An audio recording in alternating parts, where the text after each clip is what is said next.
What's going on, YouTube? Alright, well, working on this 91 Pontiac Firebird again. As y'all knew in my other video, I don't think I even showed it. I might have.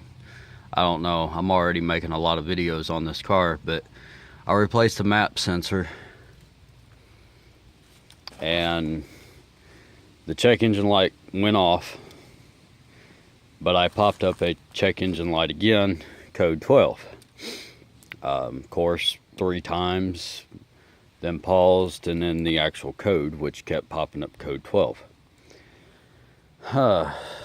Which is the ECM or computer or whatever, let me know that, hey, I am working.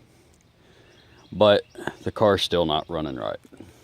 I can start it up, it'll idle, die, backfire. So I started looking around, and I swapped out the IAT, the intake air temperature sensor.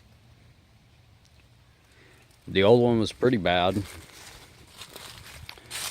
so I went ahead and swapped it out, thinking that might be causing the problem, because after looking everything up, it's saying that if it goes bad, it can cause hesitation, it can cause backfiring through the intake, and all kind of stuff. And also, plus it mixes with your fuel air ratio. Pulls in the cold air and mixes in with fuel and air ratio to make the car run. I'm thinking, okay, well, that's probably it. Went ahead and replaced it. I'm still having the same problem. So,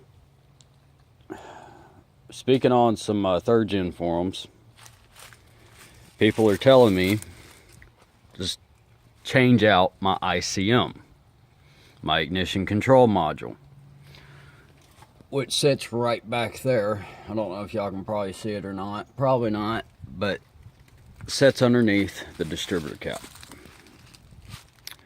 So today, that's what I'm going to do. I'm going to take the distributor cap back off. I'm going to pull the ICM. I'm going to have it checked down there at AutoZone and see if that don't fix the problem. I'm going to go ahead and have them test it. And they're probably going to tell me it's good on a cold, but I'm going to let them go ahead and keep testing it 3 or 4 times, because I want to make sure it is good or if it's bad. If that might be the culprit, I'm going to go ahead and swap it out. And I'm going to go ahead and put a new rotor on the distributor. And I'm hoping that fixes the problem. I'm having to narrow things down. I'm not even having a check engine light, you know, by the way. My check engine, I had it, after I replaced the IAT the other day, I got in it, started up, it started idling. I was like, huh, it's idling a lot longer than what it normally does. And then all of a sudden, it shuts down. I try to start it back up. Same thing. It dies. A little bit of backfire.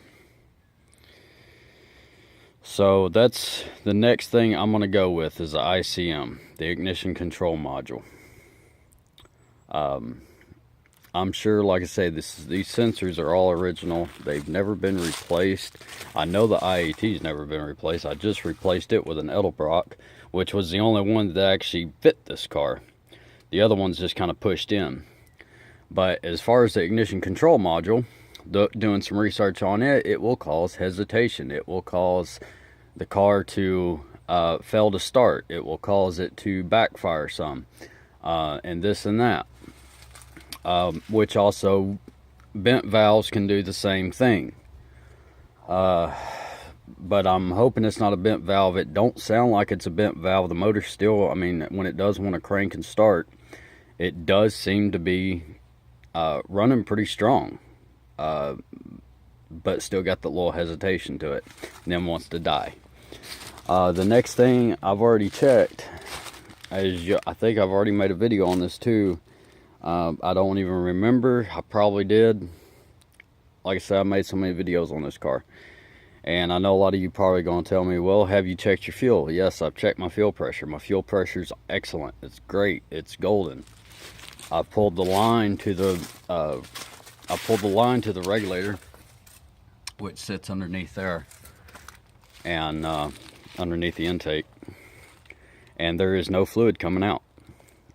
My fuel pressure was showing up around, I think, 50 psi as it's starting, and then probably around 47, 48 psi, somewhere in there, but it holds. And it holds good. So I know my fuel pressure is good. I know my fuel filter is good, because I already tested that with a fuel pressure tester. But if this don't fix the problem, I may just go ahead and pull the fuel filter off anyway and just check it, just double check it, make sure that maybe it could be maybe a little bit clogged or something. I don't know. It's kind of weird. I mean, it's doing some weird things. But that's going to be my next step that I'm going to go with, is the rotor and the ICM. Get those two things swapped out and get in here fired up, and hopefully I don't have no more issues. It don't really sound like it does not really sound like a fuel issue. It sounds more like air, an air issue, or like I said, but I've already done everything that deals with the air, so what's left really on this car? As far as the computer components, the only thing I can think of is the ICM and possibly the rotor up underneath the distributor cap. So we'll see, but I'll make another video and update y'all on what I found out. Like I said, I mean, I know a lot of you probably running the same problems I am on this, and maybe not, maybe y'all figured it out or something, but I'm looking around on YouTube and looked it up with the what does a bad ICM do, and there was a video that popped up, and the guy was showing what his engine was doing. I'm sitting there saying, well, my engine's doing the same thing, so it's probably the ICM. So I don't know, we'll see. Alright guys, well, I'll see y'all later. I'll make probably another update on this video probably today if I've got time, but or tomorrow or whenever. Alright, later guys, be good. I'm hoping that's the problem, and hopefully that solves my issue, and if it does, then I'll make, like I said, I'll make another video and show y'all. So anyway, have a nice day. Bye.